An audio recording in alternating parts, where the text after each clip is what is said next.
So once again, welcome to another webinar. The Research Task Force this year is the first webinar of this year. So we are very excited to have you all here and to continue doing what this group is doing. That is to take you a little bit on a trip of research in acupuncture. So thank you all for being here. In the name of ETCMA, I hope you enjoy this webinar. It's going to be recorded, as you know, when you enter a message that come in. So any question that you may have, so please wait to the end of each presentation. This is important. And then I will pass the floor to Mark to present the team and to present the RTF. Thank you all. Thank you.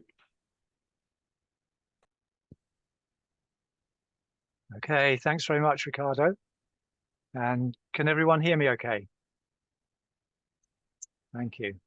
So this is the 8th webinar from the ETCMA's Research Task Force. I'm Mark Bovey from the UK, and the other members of the group are Anna and Pedro from Portugal, Aram from Greece, Claire from Ireland, and the Scandinavian contingent who might be in Scandinavia rather than here at the moment. But they're part of our group, Anya from Denmark and Sari from Finland. So nobody from the center or east of Europe. But we're always open for new members. So anyone, do get in touch if you're interested, or if you know of anybody who might be suitable and interested in joining the RTF. Previous webinars are all available on the ETCMA's YouTube channel, and they've looked at case reports, moxibustion, cost effectiveness, and then the other 4 have all been focused on a particular area of illness. And today we are in the digestive system. And this is a break from the normal format. Only half of this webinar is going to be specifically about research on gastrointestinal conditions. The other half of it, Claire is going to introduce about obstacles to TCM research. And that's going to lead into an open discussion. So please, if you save your questions to the end, and then there'll be an opportunity for anyone who wants to speak. It's true to say we're still finding our way in how best to help the member societies, and we hope that the debate today will be a useful step for us in deciding on the direction and actions that the RTF is going to take going forward. So for now, though, I'm going to talk about IBS, irritable bowel syndrome. And let me share my screen.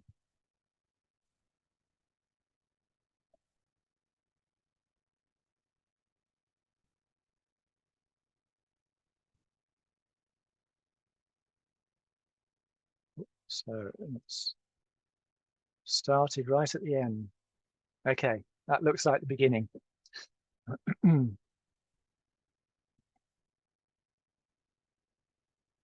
Right, that's the better picture. So this presentation is about a Chinese acupuncture trial for irritable bowel syndrome. And IBS is a common condition. So about 10 to 15% prevalence in European countries. And it is amongst the top five conditions that people go to their GP about. So it's a really big one. It profoundly affects people's quality of life. And patients are often unhappy with conventional treatment. And so there's quite a large proportion of them are looking into alternative treatments. So one figure is that almost 50% of people unhappy with conventional treatment are looking for alternatives. So a big opportunity. And another important thing to say about IBS is across the board, and this has been looked at most in respect of drug trials, but across the board with treatments, you get high placebo response rates in clinical trials. So what about acupuncture? Well, it seems to me that a lot of people in our clinics have IBS, but they don't necessarily come with IBS as their main complaint. So some figures from the UK there, that the prevalence in acupuncture clinics is fairly modest. So that's 5 to 6% for all of gastrointestinal complaints together, of which IBS would be the most common. Macpherson, about 10, 12 years ago, carried out a fair size randomized controlled trial with acupuncture in addition to the usual GP care. And he found that there was significant benefits for people in the acupuncture group. And this was not just at 3 months when the treatment stopped, it carried on for months or even up to 2 years afterwards. And he recommended that acupuncture should be a treatment option in primary care, but this has not happened. And what about the state of the evidence now?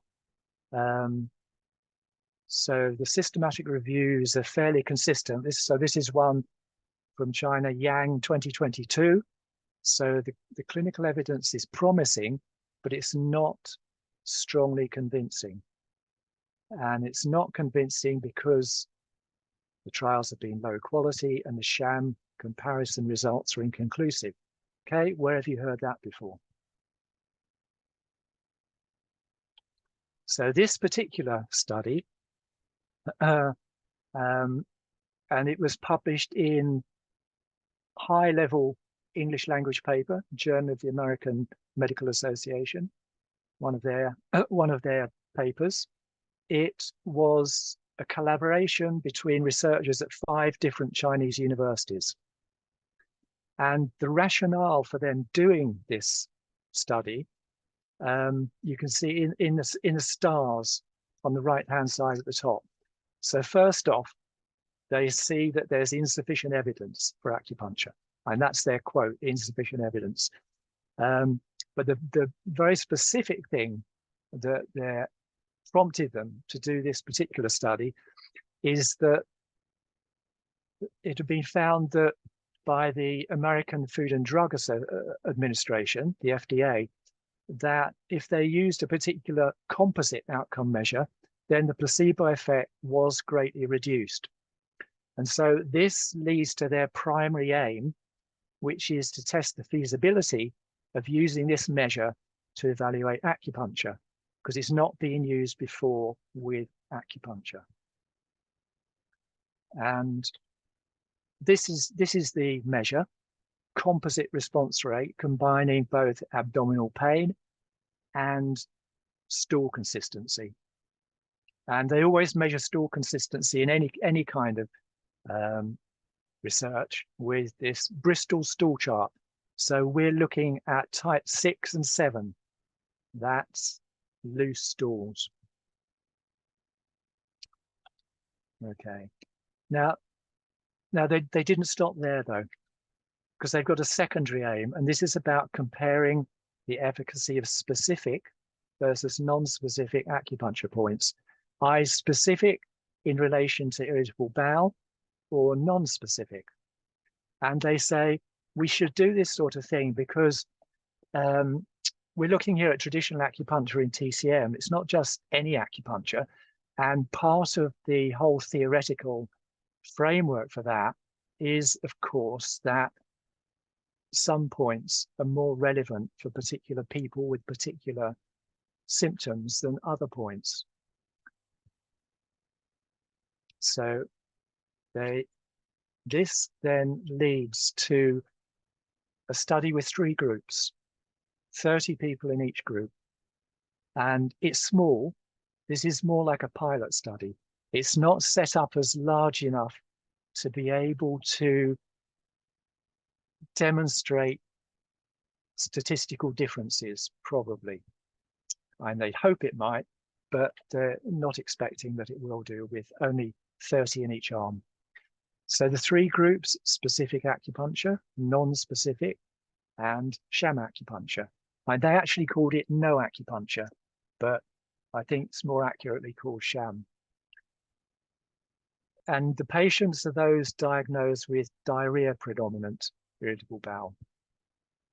The primary outcome, the composite response rate, CRR, was to be measured at the end of treatment at 4 weeks. And this is what the treatments look like. So there are 12 sessions over the 4 weeks, i.e. 3 sessions per week. And here we can see the points that were needled in each of those groups. And you can see for both of the specific and non-specific acupuncture groups that they each use primarily stomach and Ren points. And half of these were on the abdomen and half of them were distal points. And it's not in the paper entirely clear as to how they decide on those points. For the specific, they say that these are points commonly used for irritable bowel. For the non-specific, I think what they're saying, this is even less clear. I think what they're saying is that these are points that are not very frequently used points. And certainly they're not points that come in the specific group. And for the sham, they choose points that are in between channels, so far away from channels as they can get, and no skin penetration, and no needle manipulation. And you can see in the little diagram that they put adhesive pads on the skin in order to try and disguise whether the needles were piercing the skin or not. So what about the results? Well,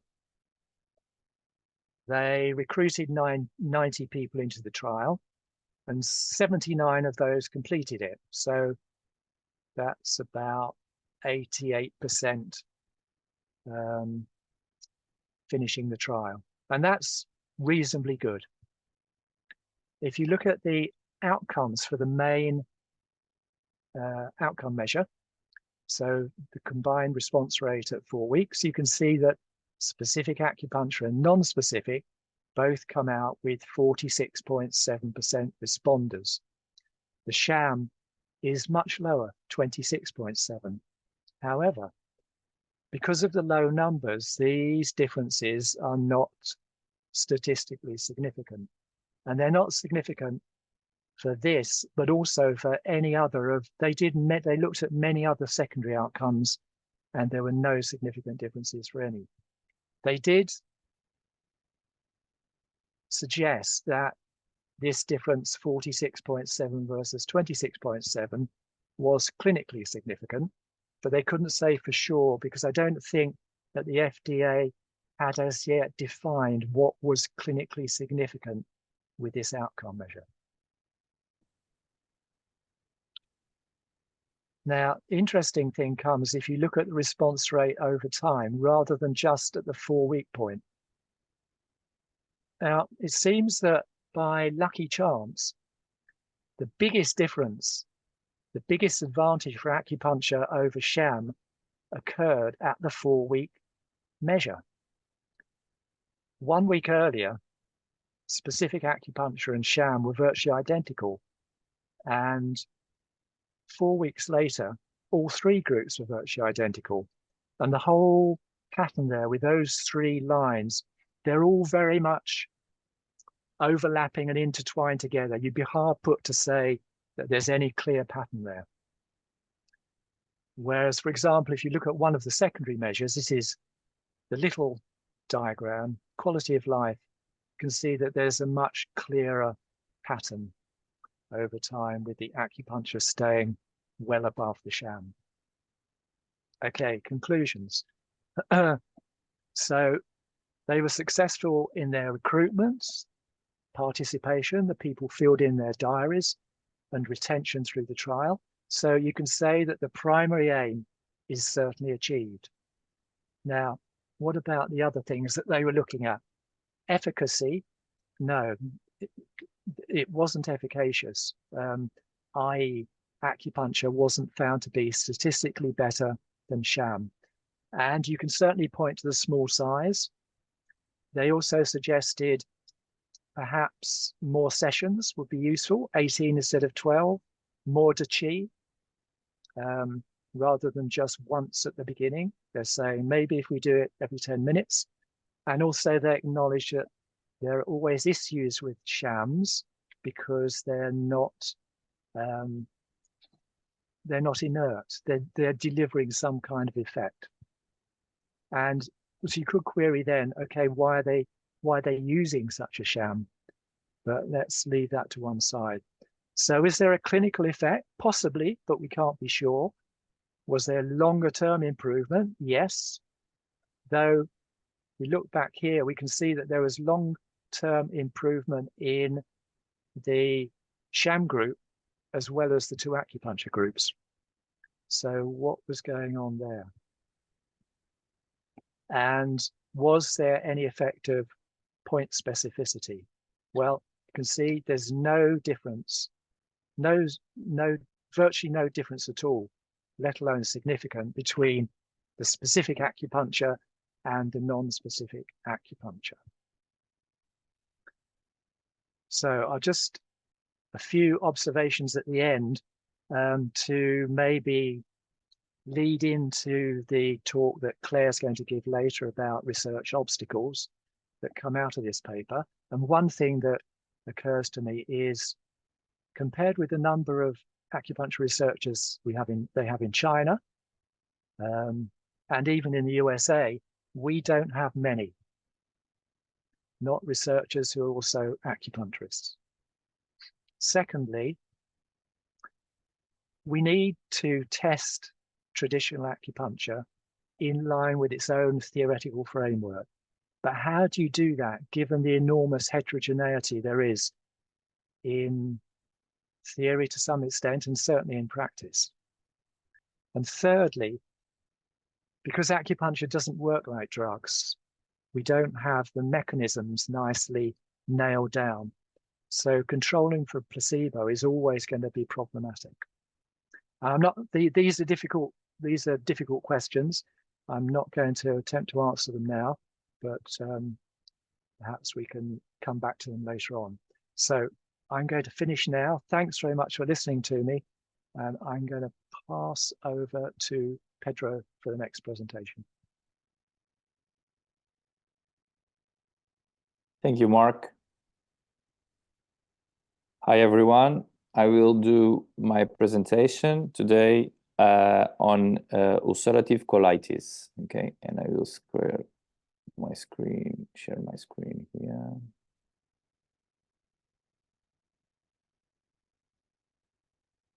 Everyone can see it, right? So, well, let's start.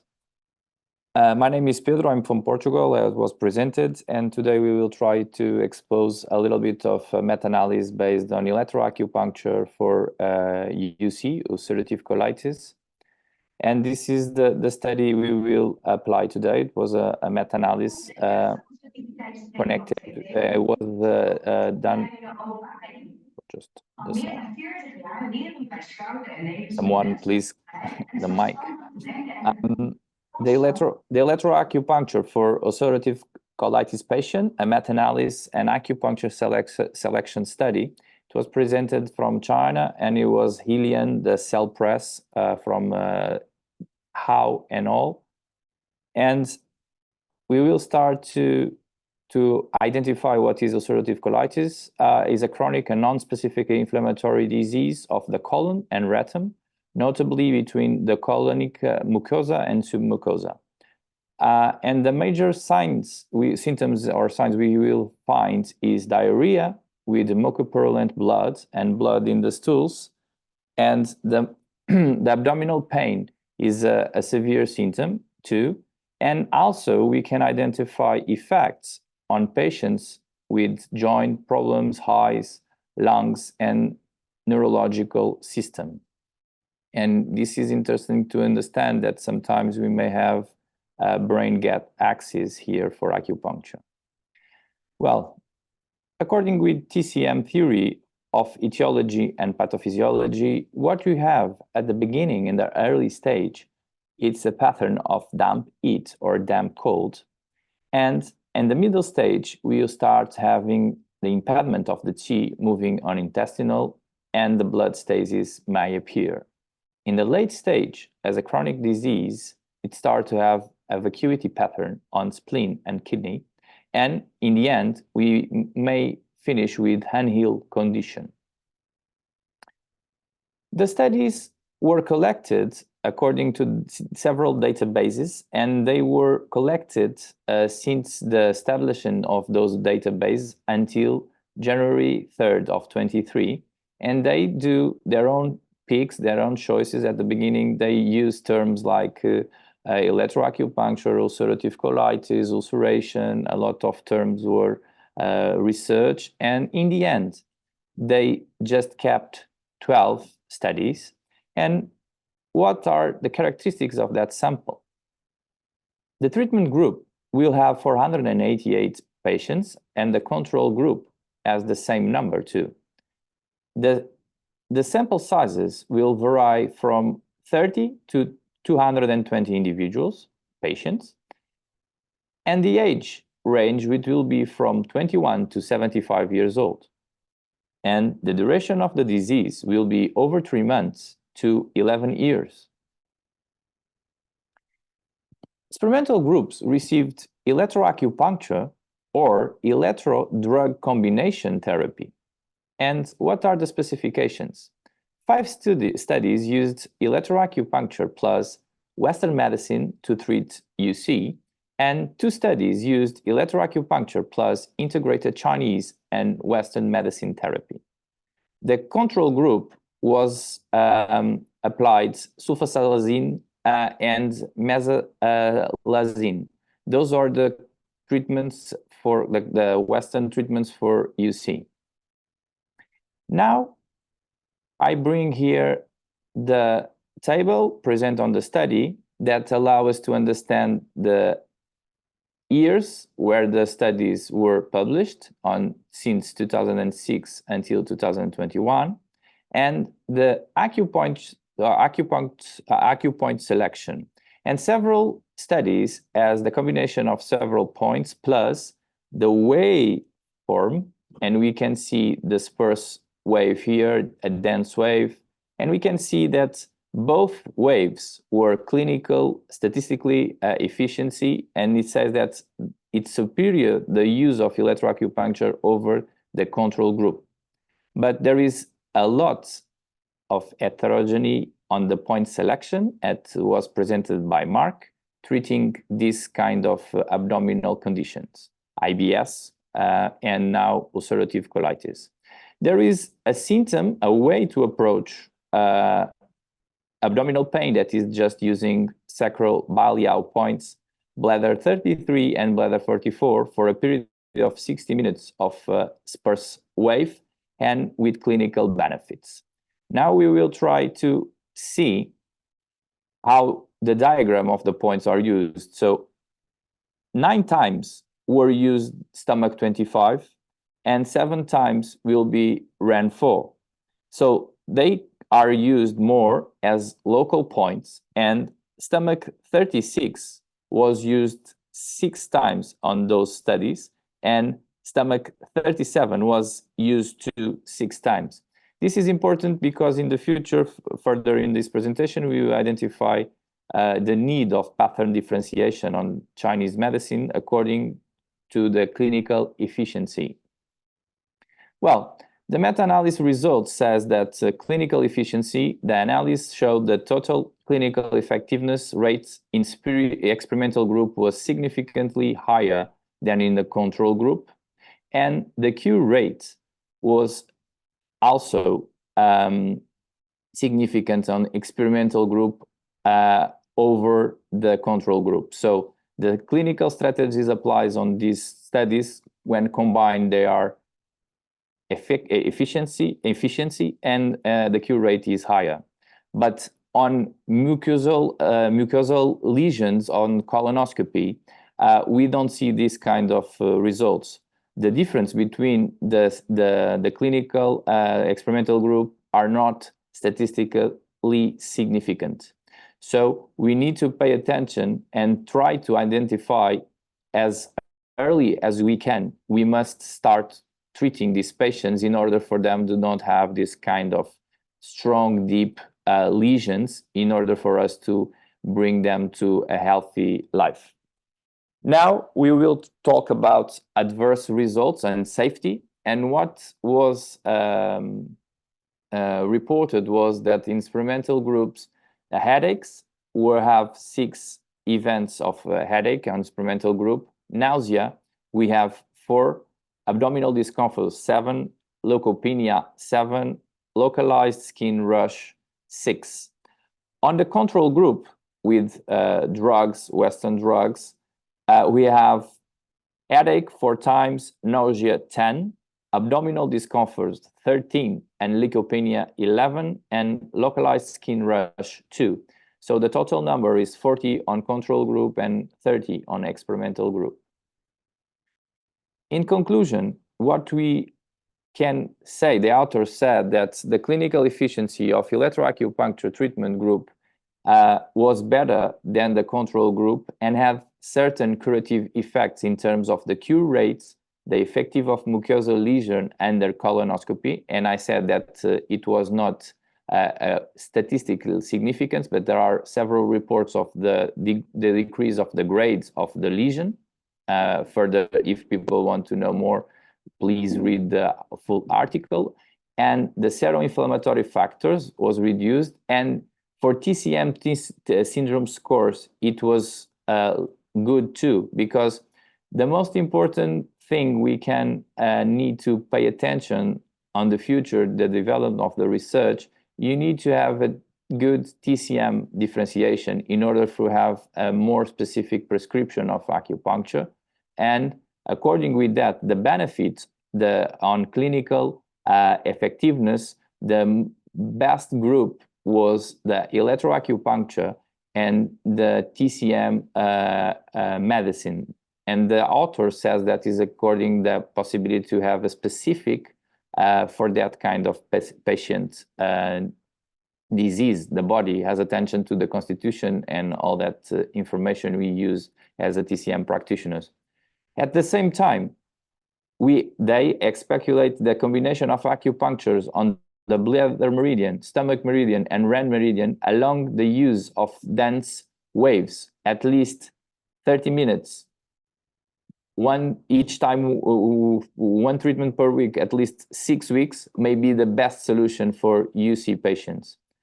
They present owing to some limitations of these studies is a large sample, a multi-centered, high-quality RCT studies are needed to support the method and strengthen the long-term follow-up of those patients and to provide the safer and more reliable data for clinical use.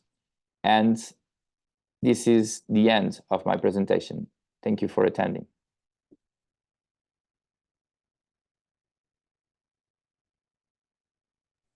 Thank you, Pedro and Mark. So now, I don't know if you have any questions to our 2 lectures, to the 2 presentations itself. No? Okay, so I will pass the floor to Claire Foley to talk about the obstacles in research. This has been one of the great discussions that we have inside of the societies itself is what is the future of research? How can research help us to consolidate our profession and to give some backbone to our profession itself? But we seem to find always some things, some obstacles. So the best way for us to deal with it is to present it, to see if we can find a solution. We are not expecting to find all of the solutions here. And this idea is just to have a broader discussion and also to see if we are always looking at the same problem, or if we see new ones, or if we don't see it as a problem but as an opportunity. So Claire, please, the floor is yours. Thanks, Ricardo. Thanks, Mark and Pedro. That was great. My name is Claire Foley. I'm an acupuncturist for about 15 years, and I'm a biophysicist. I became a biophysicist after I'd been practicing acupuncture for a couple of years, and I was frustrated that I didn't understand how acupuncture works. And I tried to look into some research, and I found, similar to what we've seen today, that you see this research and the results are not very impressive. And that seems to be very different from what we find in our clinics, right? Definitely in my clinic, I think I get better results than these guys in their studies. So it's like, what's happening? You know, what's the disconnect? And after I became a scientist, and I went through the whole process that takes, I realized, looking at acupuncture papers now, I see it with a different pair of eyes. And one of the main things that I see that Mark brought up in his research is mainly by scientists who they have a career in science and then they take an interest in acupuncture, but they don't actually understand acupuncture at all. They don't have clinical experience. It's just something that maybe they've decided to investigate. And they make many false assumptions about what it is that they're investigating.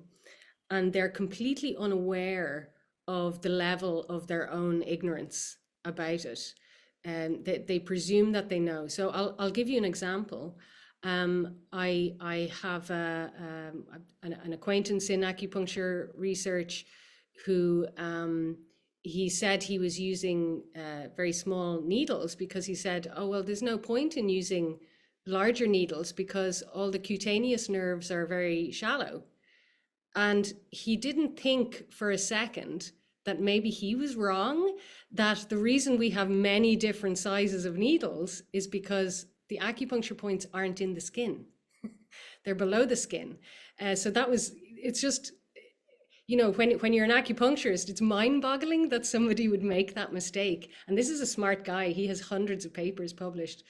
But anyway, he made a good paper on acupuncture for post C-section pain, and he got good results even with those shallow needling technique, and he managed to get acupuncture for post-operative for C-section pain on the official medical guidelines for women after C-section, because you know they're limited in what kind of painkillers they can take. So that's just in Germany. So I mean, even bad acupuncture research can go somewhere in the right hands. But that's one major problem I find, is that the people actually designing the studies, they don't really know what they're investigating. So they make big mistakes in the design.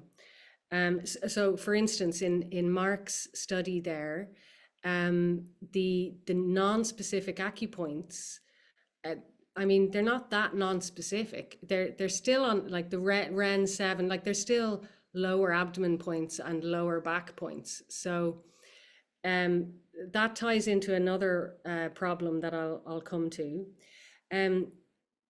But second point there is that those studies that are done by scientists who don't know what they're investigating, those studies are then collected and reviewed by acupuncturists who, you know, as acupuncturists, we want to collect the evidence. We want to see, like, can we take the evidence? Can we do something with this? Can we take it to people who, you know, policymakers or medics? Can I bring this information to a doctor and show them, you know, that there is research done. And the problem is that the acupuncturists, like I was when I started off and I tried to do this, we don't have enough scientific background to be really critical. So I did 4 years of a science degree, and I looked at acupuncture papers that I thought were really good, that were gold standard, and that I was very impressed by.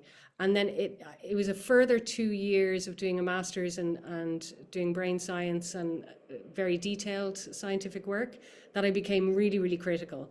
And I looked at those same studies and I realized, no, that's not it. These studies actually don't really do the job. And it's because what makes good research good is that it takes you from uncertainty into complete certainty. It gives you information that is beyond doubt. So there's no loopholes. If there's loopholes, and what I mean by loopholes is that you can interpret the evidence in different ways. So you can make an interpretation and say, oh, look, it really works for this. But someone can come along and go, well, you know, maybe it was because of that. Like maybe it was because of placebo, or, you know, maybe something else was involved. That's a loophole. So you need to close those loopholes. If you close the loopholes, that's strong research. And the thing is that unless you have a really strong scientific background, you're not able to see all the loopholes. So that's what my research is I'm attempting to do, is to really tighten up those loopholes, close them off, get really solid knowledge that cannot be questioned, or that you can question it, but you can fire at it, but it won't fall down. That's what we need more of in acupuncture research. At the moment, I'll give you an example. Some of you might have heard of a woman called Helene Langeva. I'm not sure if I'm saying her name right, but it's yes, I'm getting nods. The fascia theory of the acupuncture channels. Okay. A lot of people are really liking her research, and I have a lot of respect for her. I also was at a meeting with her. She's so lovely as a person. She's so bright. I really like her, and her science is really good. I looked at the stuff that she did on the fascia, and she carried out experiments in a way that I had thought, oh, that's what I wanted to do. She did stuff that I thought, like, maybe we could do it like this. And she had done it to a really stringent degree. She did the actual work was very good, but her conclusions I would completely disagree with. I think her experiments prove that acupuncture channels are not the fascia, and this is the thing. I'm writing a paper that's a counter argument to one of her papers, and so far I've found 17 loopholes. So that's not great. If you've got like 2 loopholes, that's not great. I've got 17 loopholes for her paper. So to say that it's not the fascia. And this is back to my point 1, is that and actually Mark's point, that there aren't enough scientists who are also acupuncturists in the field. Like the acupuncturists are reading this research and they're like, oh, that's what it is. It's the fascia, because this science looks really good. But you know, when a highly trained scientist looks at it, you can see all these gaps, and it's actually not conclusive. So sorry to burst bubbles, because I know we all love Helene, but that's what I found. And so these poorly designed studies are collected and reviewed, and there's lots of systematic reviews out there by people who are acupuncturists, but they're not scientists. They might have a little bit of science in the background, and they've maybe done courses on statistics or something like that. But they're not able to. It's always results are inconclusive. Needs more work. You know, needs further research. there's not many people who can come down with a really solid conclusion. And it's because they haven't got the background there to really make a solid conclusion, or to come up with a really clear mechanism. So that my research is looking at that. It's looking at these reviews and seeing if we can actually come up with clear mechanisms, rather than just saying like, this is what acupuncture does, like it regulates the heart rate. But like, how does it regulate the heart rate?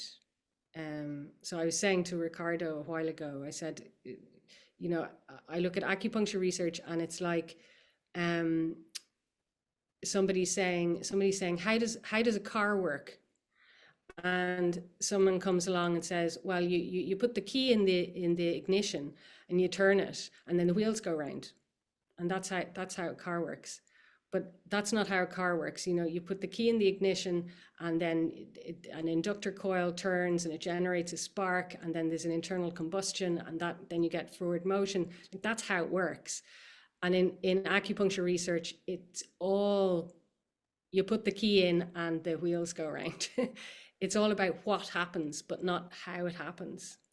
So that's why it's a big problem with this scientists versus acupuncturists in the research. It's it's major. Then another point that Mark touched on there is that acupuncture is being researched in the same way that pharmaceuticals are researched. So clinical trials are carried out on healthy individuals before the bench science is done. And what I mean by bench science is, usually with a pharmaceutical, you start off, the bench is the lab bench. You start off mucking around with some chemicals and you try it out on cells, and it's like, oh, it has some effect on cells. And then you try it on animals, and then you try it on humans, and then you try healthy humans, then you try it on sick humans and see how it works. And in acupuncture, what we do is we go straight to the clinical trials, and we don't know the bench science. So what's the bench science in acupuncture? So if we do the bench science in acupuncture, we'd realize that unlike pharmaceuticals, a pharmaceutical will always turn something up or turn something down. Like you'll take a statin to lower cholesterol, or you'll take an anti-inflammatory to lower an inflammatory thing, or whatever. With acupuncture never turns things up or down. Well, actually, sometimes it does, like you've got the fire reducing points or whatever. But generally, like all those irritable bowel and ulcerative colitis points, what they all do is they regulate. They don't turn up or down. They regulate. So if you've got somebody with loose stools, you can give stomach 25 and it will slow the bowel. But if you've got someone with constipation, you can do stomach 25 and it will speed up the bowel. So it depends on the person. And crucially, if you have someone who has perfect bowel health and you do stomach 25, there'll be no effect. So that's what we need to understand with all of acupuncture, is that it's not like pharmaceuticals that turns things up or down. It's regulatory. So we need to, when you do acupuncture on healthy individuals, you don't get results. You get inconclusive results. You get statistically insignificant results. So many of the studies say that it's statistically insignificant, and it's because we're looking at healthy individuals. So you're not going to have, with acupuncture, you'll never get a statistically significant result. That's the beauty of acupuncture, that you can't push someone into, you can't overdose, like with a drug. You can't push someone into a disease state because you're trying to lower something that's already low, right? So that's something that has taken decades to realize, and it's only a few researchers in the field actually know that. The people who actually understand acupuncture, and the scientists who are just blowing in to the field, they still don't know that, and that's why they ask the wrong questions and they study the wrong people. and get inconclusive results that are totally different from our clinic. People come in sick and they have huge results, you know. Okay. Yeah. So another problem that I said I'd get back to, that about Mark's study there, where the non-specific points were like, say, lower abdomen points. Like, are they non-specific to a lower abdomen problem? The issue there is that the main structures of the acupuncture system are undefined. So this is a problem for a few reasons. Everything in science is about creating clear definitions. It's about clarity. It's all about going from uncertainty to certainty. It's all about defining our whole reality. So if we're starting off without clear definitions for the structures that we're working with, the acupuncture points, the channels, if we can't say really clearly in a sentence what an acupuncture point is, then we're in trouble. And also, actually, Aram has a nice paper as part of this section. It's going to be in the newsletter. And in the top paragraph, and I always say this about all the acupuncture papers, the top paragraph always has a little bit about acupuncture, and it'll say it's thousands of years old, etc., etc. And it will talk about qi in channels and points to explain what it is. And none of those things have definitions that you can find on the internet, on Wikipedia or whatever.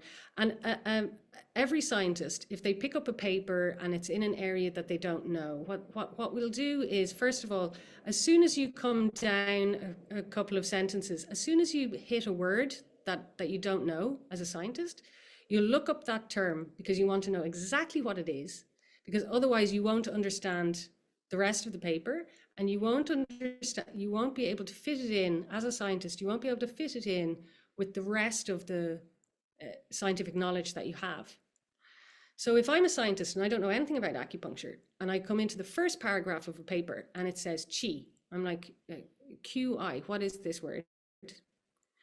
And apparently it's central to how this thing works, this technique works. It's all about this word, qi. It's all about regulating this stuff called qi. What is it? And it's undefined. And you look down, you look on the internet, it's all sorts of words, life force, a completely disproven concept. It's all these different words. So this is a huge problem, that we're talking about something that can't be defined. Well, actually, it can be defined. And a paper of mine just went to publication in February about qi and about the meaning of qi. And I looked into the ancient writings about qi and the Neijing, about what qi is. And I argue that qi is forces, as in natural forces. I asked a Chinese friend of mine as well. Just ask a Chinese person. That's kind of the shortcut to finding out what these things mean. I asked a Chinese person, and I also looked at the ancient writings. And actually, qi is a deeply scientific word. As far as I can see, it's completely equivalent with everything we know in physics and thermodynamics, what we would call natural forces, yin and yang. I would call them kinetic energy and potential energy, the two types of energy we have in physics. I think it completely matches up. And I think we should use this definition in all of our studies, and we should get away. We can't deny that it has a definition. We have to define it. We just can't get around that. We have to define what the acupuncture points are and the channels. And once we do that, then we're able to present clinical trials in a way that scientists will embrace and that medics can get on board with and trust. But as it is, even if a clinical trial is really super duper amazing results. If we don't have these basic terms defined, then it just can't be embraced, even by doctors who love acupuncture, who attend acupuncture, who are trying to get it in. They find it difficult to stand behind it in a professional setting, because it just doesn't fit in with the rest of the world view of science and healthcare. And it's a pity, because I think we can do that. And for instance, an acupoint, I argue in a research publication I did, that an acupoint is a branching point of the neurovasculature. So it's a place where blood vessels and nerves bifurcate, where they split and go down different branches. That's a point. But then you get into, you have to say that it's not fascia or that it's not something separate from the neurovasculature. So everyone would have to agree on that. That's the problem, to get people to agree on things. But you know, that's a clear definition. It's an exact, and once you know, okay, so let's say an acupoint is a branching point of the neurovasculature. Well, then you solve that problem about specific points or non-specific points, or, you know, are you getting the chi or you're not, or depth and all that stuff. And we know exactly what it is. It's where vessels branch. And if you're going on what you think is a non-acupoint, well, are there any branching vessels there? Because that's going to be another point. It might not be as strong as the main one, but it's going to be another point. So of course you're going to get effects that are similar to the main points. Once you get those definitions, it just solves all these other problems. There's thousands and thousands of acupuncture studies looking at point specificity and trying to solve it by puncturing somewhere random versus an established point. Whereas we don't even know what an established point is. You know, you can see how that's a problem. So I'll just sum up here. Without the clear definitions, it makes the whole technique scientifically intractable, which is a pity, because we can define it. And what happens then with members of the scientific community who are in favor of acupuncture is that they take what they know about it and they rebrand it as something else, like dry needling. They rebrand it as something like dry needling, and it loses its essence as a holistic healing modality. Its potential is lost. So we can't gloss over this issue about terminology. We actually shouldn't go any further with clinical trials without establishing firm agreement on what acupuncture points are and what qi is. So I'll wrap up there, because I think we're running out of time. And thanks so much for listening. Appreciate it. Thank you, Claire. So this is, I hope, the beginning of a few series that we're going to talk about obstacles. And it was bringing up some points that are very important for us to discuss. And the good thing was after the two presentations and on a piggyback ride on the presentation itself. So yeah, we have a lot of issues that we need to solve. I hope that at least you don't be discouraged with some of the points here, but we'll find a way to overcome this. And probably what Claire was saying is we need more scientists and acupuncturists working together, and people that know acupuncture to work. So I will say the same words that Mark says. If you want to be part of the research task force, please do so. We are always welcoming newcomers to these discussions. Hope to see you all on the next webinar. If you have any questions, any doubts, please address it to our website and to our email, sorry. And once again, thank you for your time. I know that it's not easy to have so different time schedules across Europe, but it's always a pleasure to see you all. Hope to see you soon. And the ones that we are going to Rothenburg, we'll see you there. If not, see you next webinar. Thank you all. Bye.